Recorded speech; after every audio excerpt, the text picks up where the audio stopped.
병원에서 사람들은 저를 늙은 민폐라고 불렀습니다. 아들은 제 앞에서 의사에게 말했습니다. 우리 엄마 원래 예민해요. 그런데 차트에 적힌 이름은 제 것이 아니었습니다. 오늘 전해드리는 이야기는 한 어머니의 실제 사연을 바탕으로 재구성한 기록입니다. 가족이라는 이름 뒤에 숨겨진 진실이 여러분 마음에도 가닿기를 바랍니다. 지금부터 조용히 이야기 시작합니다. 병원 복도에서 들린 목소리였습니다. 저 할머니, 또 호들갑이래요. 아들분 진짜 힘드시겠다. 간호사들이 주고받는 말이었습니다. 그 할머니가 바로 저였습니다. 저는 박연숙, 올해 72입니다. 서울 노원구 상계동, 낡은 계단식 아파트에서 혼자 살고 있습니다. 일주일에 사흘은 단지 분리수거장에서 재활용품을 정리하고 가끔 동네 반찬 가게에 김치를 소량 납품하며 살아왔습니다.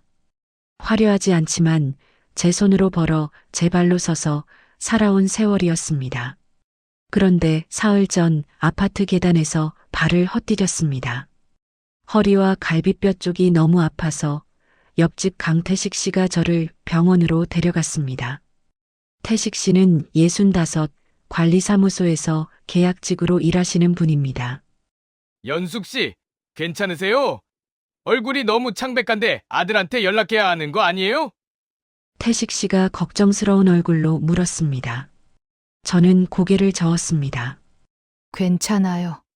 도윤이한테 연락하면 또 민폐 끼친다고 할 거예요. 그래도 태식 씨는 제 핸드폰에서 아들 번호를 찾아 전화를 걸었습니다. 몇 시간 뒤 아들 최도윤이 왔습니다. 38, 중소기업 영업팀 과장입니다. 단정한 정장 차림에 헤어왁스 냄새가 났습니다.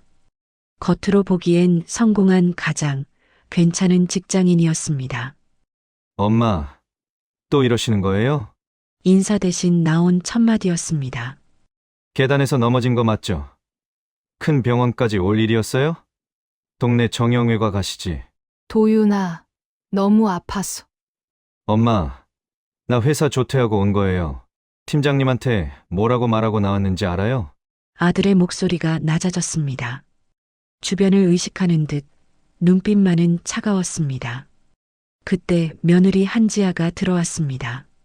35, 온라인 쇼핑몰을 운영한다고 했습니다. 깔끔한 니트에 명품 가방을 들고 SNS에 올릴 법한 차림새였습니다.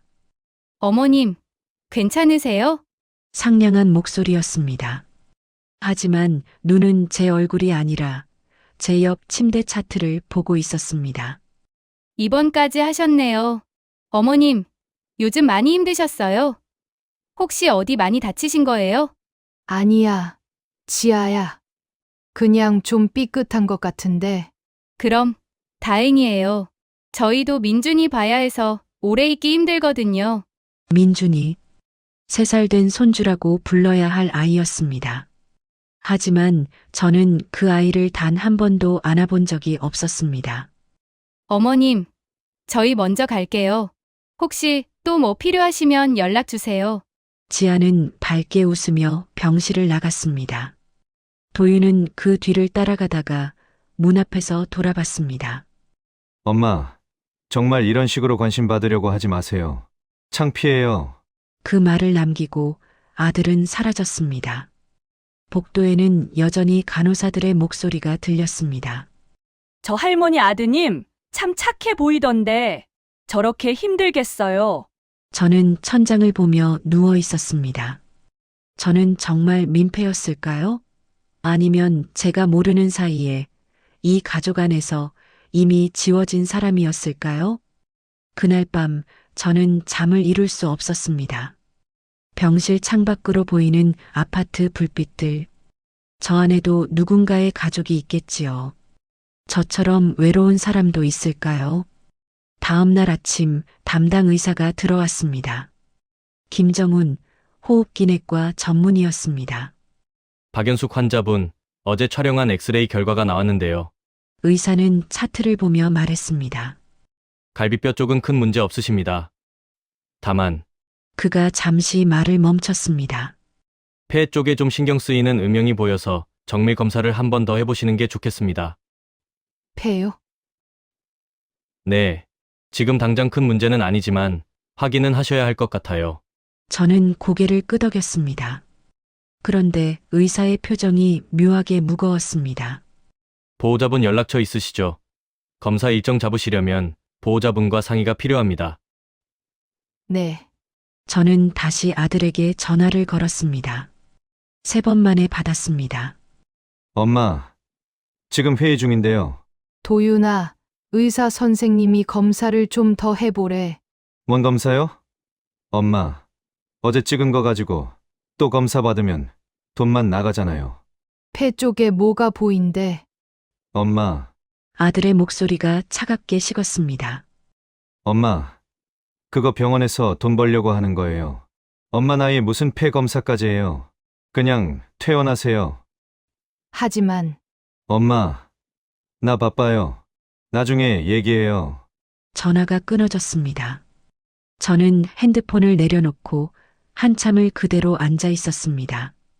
그날 오후 며느리 지아가 다시 왔습니다. 이번엔 혼자였습니다. 어머님, 퇴원 준비하세요. 제가 모시러 왔어요. 지아야, 근데 의사 선생님이 어머님, 지아는 제 말을 끊고 의자에 앉았습니다. 그리고 목소리를 낮췄습니다.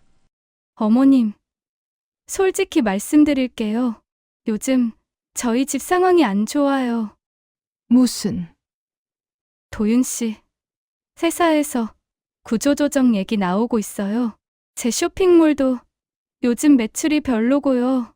그래서 병원비가 부담이에요. 지아는 제 손을 잡았습니다. 따뜻한 척하는 손이었지만 힘이 들어가 있었습니다. 그리고 어머님, 요즘 단지에서 소문 많이 나요. 어머님이 자주 넘어지신다고. 혹시 치매 아니냐고. 뭐라고? 저도 걱정돼요. 혹시 어머님 혼자 사시기 힘드신 거 아니에요? 요양원 같은데 알아볼까요? 가슴이 철렁 내려앉았습니다. 지아야, 나 멀쩡해. 치매 아니야. 어머님, 제 말 오해하지 마세요. 저도 어머님 걱정돼서 하는 말이에요. 지아는 부드럽게 웃었습니다. 하지만 그 눈빛은 웃고 있지 않았습니다. 일단 오늘 퇴원하시고 검사는 나중에 동네 병원에서 받으세요. 여기는 너무 비싸요. 저는 아무 말도 할 수 없었습니다. 결국 그날 저는 퇴원했습니다. 태식 씨가 다시 절 집까지 데려다 주었습니다. 연숙 씨, 괜찮으세요? 얼굴이 안 좋아 보이는데. 괜찮아요. 하지만 괜찮지 않았습니다. 집에 들어오니 우편함에 관리비 고지서가 꽂혀 있었습니다. 그리고 그 위에 누군가 쓴 메모지가 있었습니다. 혼자 사시기 힘드시면 자녀분께 연락하세요. 관리사무소. 누가 민원을 넣었을까요? 아니면 누군가 소문을 퍼뜨린 걸까요? 저는 그날 밤 다시 잠을 이룰 수 없었습니다. 그리고 사흘 뒤 새벽에 전화벨이 울렸습니다. 어머님, 저 지아예요. 목소리가 떨리고 있었습니다. 도윤 씨가 피를 토했어요. 지금 응급실이에요. 전화가 끊어지기 전 지아의 목소리가 다시 들렸습니다. 병원에서 도윤 씨 폐에 뭐가 있대요. 그 순간 며칠 전 의사 선생님의 말이 떠올랐습니다. 폐 쪽에 좀 신경 쓰이는 음영이 보여서 그런데 그때 의사 선생님은 정말 제 차트를 보고 있었을까요? 아니면 정말 잘못 본 건 누구였을까요? 저는 택시를 잡아 타고 병원으로 달려갔습니다. 응급실 앞 며느리 지아가 복도 의자에 앉아 있었습니다. 화장이 번진 얼굴, 떨리는 손으로 휴대폰을 붙잡고 있었습니다. 지아야, 어머님, 지아는 저를 보더니 고개를 돌렸습니다. 도윤이는 어디 있어? 안에 있어요. 지금 검사 중이에요. 무슨 일인지 설명 좀. 어머님, 지아가 차갑게 말을 끊었습니다. 어머님은 그냥 집에 계시면 안 됐어요? 왜 오셨어요? 뭐라고? 도윤 씨 아프다고 하니까 달려오시네요. 그럼 어머님 아프실 때는요? 도윤 씨가 얼마나 힘들어했는지 아세요? 지아의 목소리가 떨렸습니다. 하지만 그건 슬픔이 아니었습니다. 그때 의사 선생님이 복도로 나왔습니다. 김정훈 선생님이었습니다. 최도윤 환자 보호자분, 네. 여기요. 지아가 일어섰습니다. 환자분 상태가 심각합니다. 폐에서 출혈이 있었고 CT 결과 3기 이상의 병변이 확인됐습니다. 3기요? 네. 정밀 검사가 더 필요하지만 지금 상태로는 즉시 입원하셔야 합니다. 의사는 잠시 말을 멈추고 저를 봤습니다. 박연숙 환자분 보호자시죠? 네.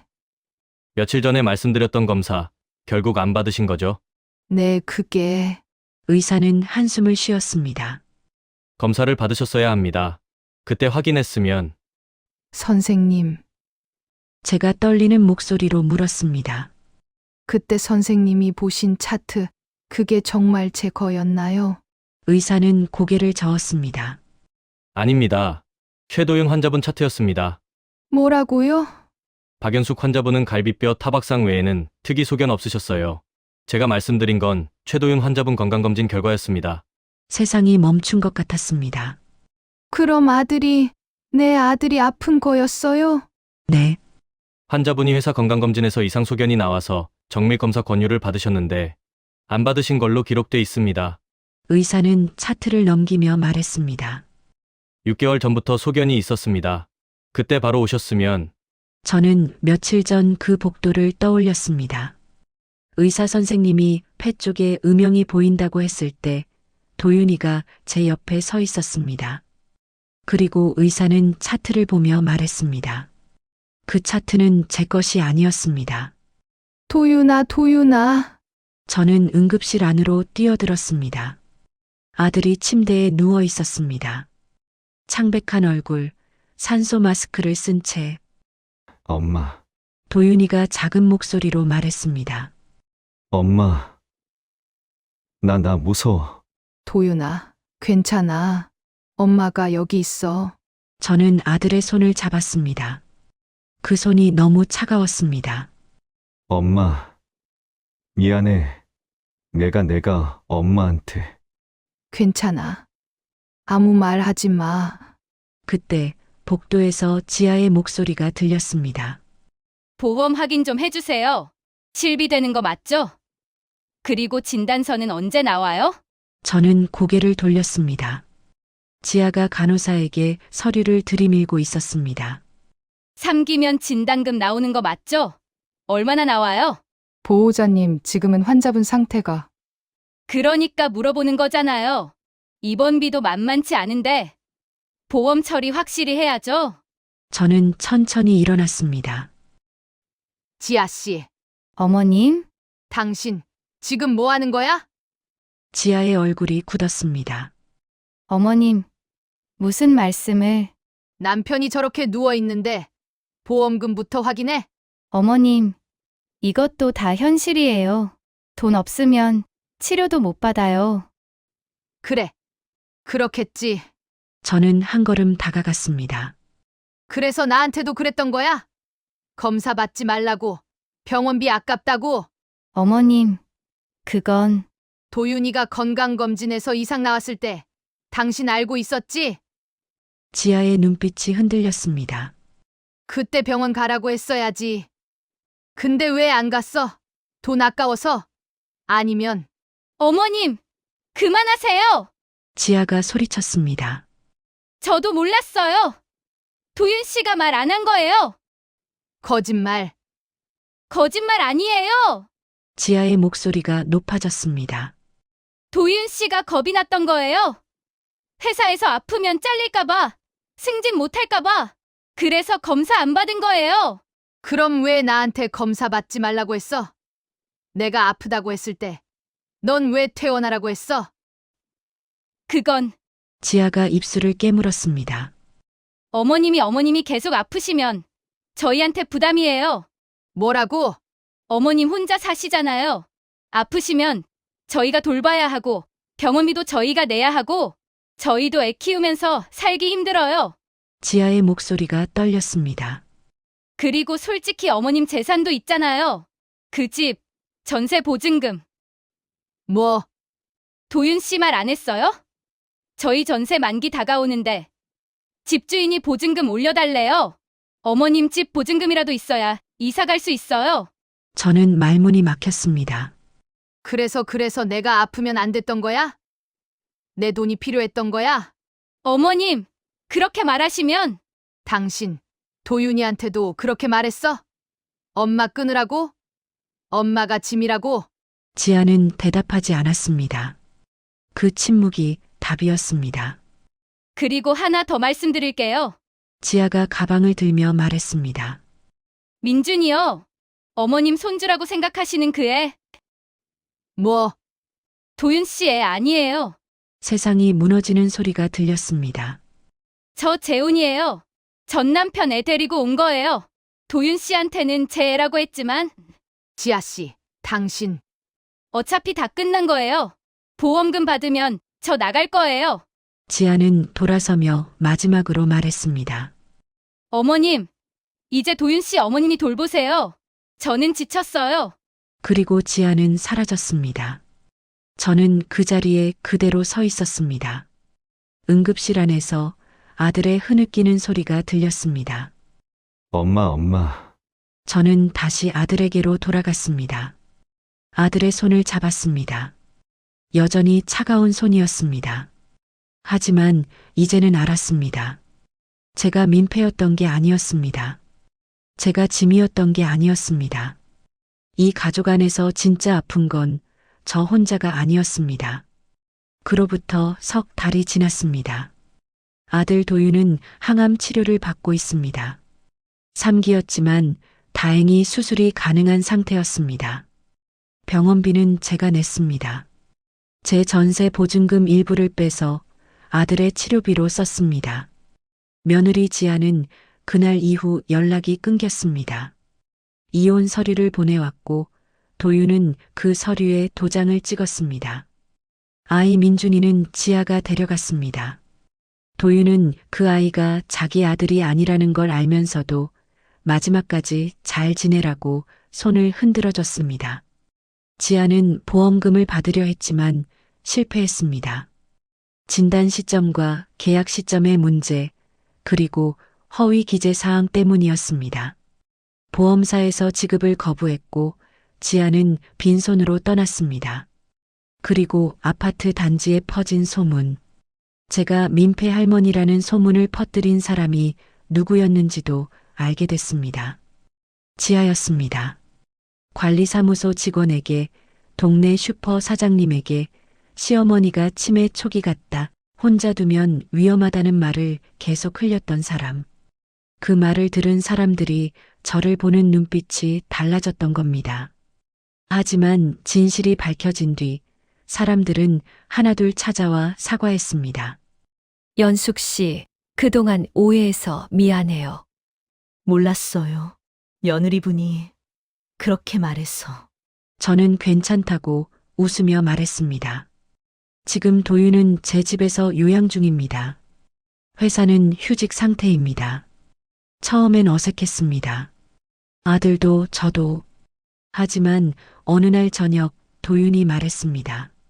엄마. 미안해. 응, 나 엄마가 부끄러웠어. 회사 사람들한테, 친구들한테 알아. 엄마가 가난하게 사는 게, 낡은 집에 사는 게, 내가 흙수저인 게 들킬까 봐 무서웠어. 도윤의 목소리가 떨렸습니다. 지아가 그랬어. 엄마랑 연락 끊으라고. 엄마 때문에 우리가 못 산다고. 나도 바보같이 그 말 믿었어. 엄마를 멀리하면 내가 더 멋있어 보일 줄 알았어. 저는 아들의 머리를 쓰다듬었습니다. 도윤아, 응. 엄마도 미안해. 너한테 더 잘해주지 못해서. 엄마. 근데 이제는 알아야 해. 엄마도 사람이야. 엄마도 아프고, 외롭고, 힘들어. 도윤은 고개를 끄덕였습니다. 그리고 엄마는 이제 엄마 자신을 먼저 지킬 거야. 응. 너도 그래야 해. 내 자신을 지켜. 다른 사람 눈치 보느라. 내 건강 망치지 말고. 도윤은 제 손을 꽉 잡았습니다. 지금도 저는 일주일에 사흘 분리수거장에서 일합니다. 김치도 여전히 납품하고 있습니다. 옆집 태식 씨는 가끔 저녁을 함께 먹자고 합니다. 저는 반찬을 싸주고 태식 씨는 과일을 사옵니다. 아들은 천천히 회복하고 있습니다. 머리카락이 빠지고 얼굴이 야위었지만 눈빛만큼은 예전보다 맑아졌습니다. 가족이라는 이름이 저를 짓눌렀던 시간들, 제가 짐이라고 믿었던 날들. 하지만 이제는 압니다. 저는 민폐가 아니었습니다. 저는 살아남은 사람입니다. 그리고 이제 저를 먼저 지킬 줄 아는 사람입니다. 여러분이라면 어떤 선택을 하셨을까요? 자식이 아파도 자신을 지킬 수 있으셨을까요? 아니면 끝까지 모든 걸 주셨을까요? 여러분의 이야기가 궁금합니다.